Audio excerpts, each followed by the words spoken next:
Today I'm going to be discussing how to become a better INFP. Now, INFPs are one of my favorite personality types. Of course, not every single INFP is the same. That would be absurd. But I find that the way INFPs cognitively work is very interesting, and I can relate to some of the things INFPs can go through, how they arrive at their conclusions. I can understand that, sort of. I think we all struggle in our lives over different things because we all have our own deficits. That's completely normal. However, we can all agree that it's good to better ourselves every single day and to improve in different aspects of our life that we struggle in, as well as optimizing areas in our life that we are naturally good at but could always get better in. INFPs, they struggle with extroverted thinking. Extroverted thinking is a function that can look out externally and understand how things work in conjunction with one another. It's a logical process that is dynamic and can pick up on how to make things work with the current situation and maximize efficiency and effectiveness. INFPs struggle with this so much that they can resort to procrastinating, not being very assertive with people, other things as well. It's okay, we're all losers in certain aspects. This can also cause the INFP to be very stagnant, very complacent in the position they're in right now. They don't know what moves to make. So for my first tip for INFPs, I really recommend that INFPs formulate some type of process, some plan that can work in a given scenario that they know will continue on for a while. For instance, I'm going to be less abstract and give you a physical example. Let's say you have your house, or your apartment, or whatever. Obviously, by living there, you're going to make a mess. Now, life causes us all to be very, very busy. I think a stagnant process of what to do in these situations, instead of letting the clutter accumulate over time. Have a system where you clean up, in the afternoon for 20 minutes or less, and 20 minutes at nighttime, 5 minutes in the morning, or whatever. You get what I'm saying, but make sure that the system never changes and you know off the top of your head what you need to do. For me, I'm an ENTP. ENTPs are very messy, but I've learned to grow out of this by creating a system. I think INFPs will succeed with this sort of system because they have SI as their tertiary function, and having SI, you don't really like to change things up that much. SE doesn't really care about having a particular system, but SI does. This will be ingrained kind of in your brain, and you'll know what to do for that particular situation. This could apply to how you study, maybe even parenting. You can apply some type of process, some type of system that doesn't change. A subset of this tip is having a better grip on regulating your energy can help you regulate time better, even though you could probably care less about time management. I don't know if that made sense. I hope that helped you, and I hope you can consider this tip. The second tip I have is I find that INFPs can be very creative individuals, and it doesn't mean you're an artist, it doesn't mean you're a musician. You can even be an engineer or a mathematician as an INFP. There are many INFPs who are great mathematicians or nurses or doctors and stuff like that. Nonetheless, INFPs are still creative. There's a lot of information that needs to be consumed in order to be a creative person.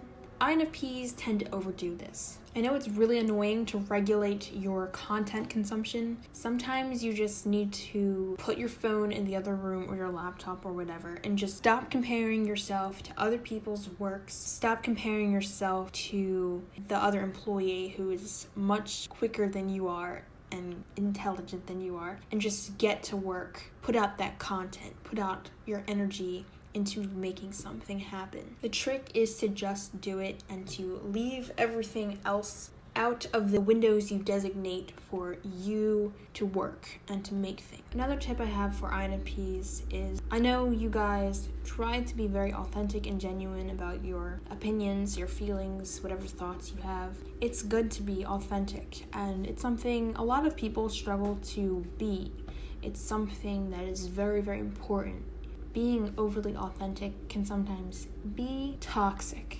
And INFP's radical authenticity, that's how I like to call it, can sometimes cause them to want to be the most unique, the most impressive in their unique niche. You as an INFP trying to be the most unique can cause you to look at other people who are in the same field as you, who might be a little bit better in certain areas that you aren't.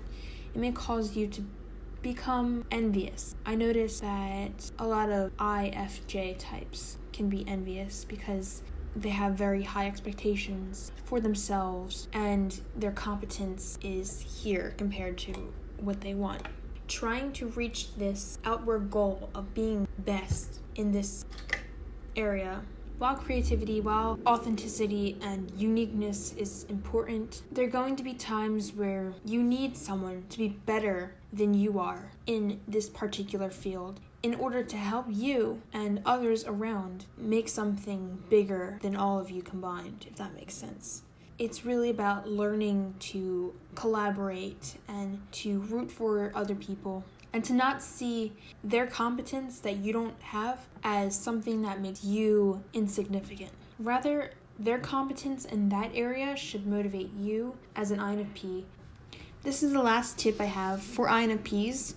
Definitely there's so much more that you can try to improve in, so much I can try to improve in, but I don't want to make this video too long.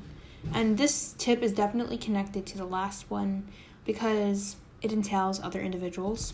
INFPs, remember I said you guys are super pro-authenticity. There are going to be people who are not authentic and people who are unable to understand the ideas and people who are unable to understand the depth and brevity of why things are the way they are in the emotional realm, the rational realm. People who are just really superficial for the now, for the transient life experiences, and they can often engage in small talk or small-minded conversations. As an INFP, even me, as an ENTP, it can be very easy to look down on these particular individuals. However, even though they're less introspective, even though they're more shallow, we should never look down on other people. Other people are unique as well, even though they seem all the same in that little cluster of a group and it seems like a vacuum. As an INFP, your motivation should be to have empathy towards them, to find something that is special in them and to draw it out and to inspire them to look beyond their myopic point of view. You can only expand someone's perspective when you allow them to appreciate your point of view, and the only way you can do that is through compassion, because people won't trust you if you look down on them and if you ghost them, etc. I hope these tips were realistic and were relevant to you as an INFP. Hopefully they were. If they aren't, I'm sorry. I need to learn much more in typology. I do not know everything, and I'm constantly learning new things and comparing what I know with what other people who are more knowledgeable and have different perspectives know. Comment down below your thoughts of this, what struggles you're facing, things I didn't really make known in this video. What are your tips as an INFP that you have learned in your life over time? Doesn't matter if you're old or young. What are you learning today? How are you trying to improve? Thank you as always, and have a wonderful day.